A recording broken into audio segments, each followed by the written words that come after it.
Écrire et publier un livre doit être une chose vraiment complexe, d'autant plus qu'il faut se documenter, s'inspirer, prendre le temps d'organiser les idées. Bref, c'est un travail assez large. Monsieur Gabon Diomo, pour vous qui êtes éditeur et auteur de cet ouvrage, pensez-vous que c'est un travail assez facile ou bien? Disons que rien n'est facile. Écrire un livre, ce n'est pas du tout la mer à boire. Mais alors, c'est beaucoup plus simple pour la personne qui a une thématique assez bien structurée, qui a un public bien visé et qui se prépare pour faire réussir son ouvrage.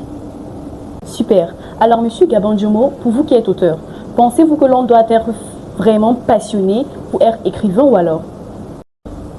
Passionné, je dirais non. 70% des auteurs que nous avons publiés en 2025 ne savaient même pas qu'ils pouvaient être auteurs. Ils ont trouvé la nécessité d'écrire. En fait, c'est bien d'être passionné parce que ça te permet de le faire avant même de trouver la thématique, avoir déjà la méthode, faire des recherches. Mais alors, écrire, c'est une affaire de nécessité en ce sens où tu te retrouves obligé de ne pas ignorer certaines choses que tu as vécues, de ne pas ignorer certaines thématiques que des gens doivent connaître.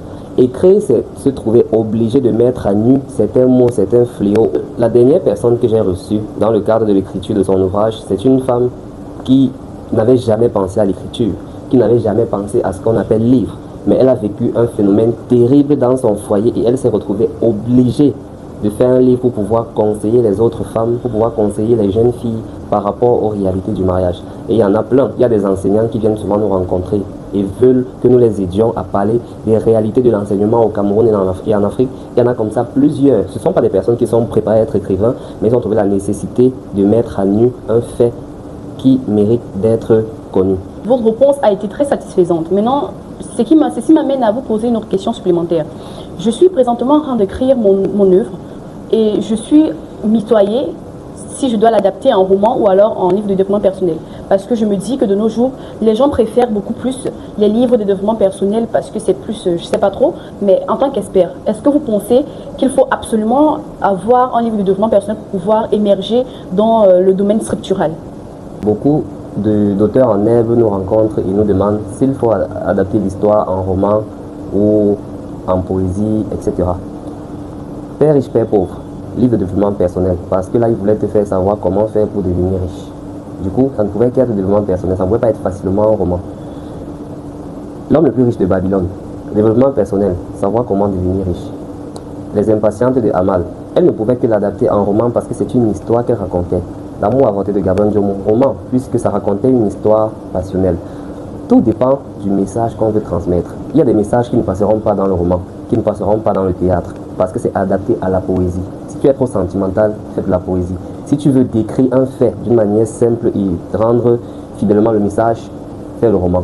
Si tu veux décrire comment faire pour atteindre un certain niveau dans la vie, développement personnel. Si tu as vécu une histoire personnelle avec Dieu et tu veux en parler à la communauté chrétienne, livre religieux. C'est comme ça que ça marche. Alors, d'accord, monsieur Gabon, merci pour la réponse une fois de plus. Maintenant, et si quelqu'un a de bonnes idées, mais n'a pas le temps ou alors n'a pas assez de bonnes méthodes pour écrire, comment est-ce qu'il fera pour être un bon auteur? Il existe des rédacteurs professionnels.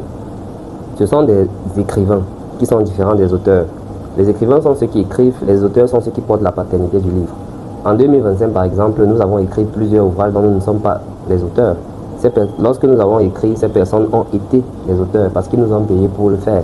Donc, il y a des rédacteurs professionnels partout. C'est vrai que peu sont vraiment professionnels comme il le faut, mais alors ils existent, ils sont nombreux. Ils travaillent sur l'ouvrage, ils l'écrivent pour vous et l'ouvrage respectera toutes les procédures qu'il faut. Et à ce moment, vous n'aurez plus besoin que d'un éditeur pour le publier. Par exemple, aux éditions Dr Art, dont je suis le promoteur, nous faisons dans l'accompagnement complet de l'auteur.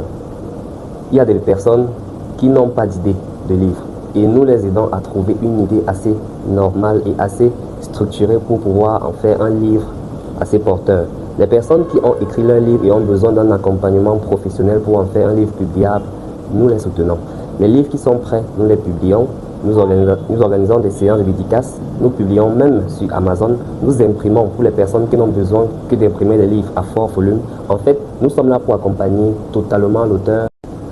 Alors, monsieur Gabon, nous sommes parvenus à la fin de cette séance. Et pour finir et pour clôturer merveilleusement la séance, une question me vient à l'esprit. quel conseil donnerez-vous à quelqu'un qui souhaite devenir auteur en 2026?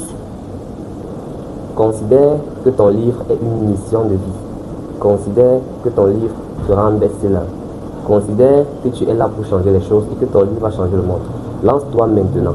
Commence à écrire.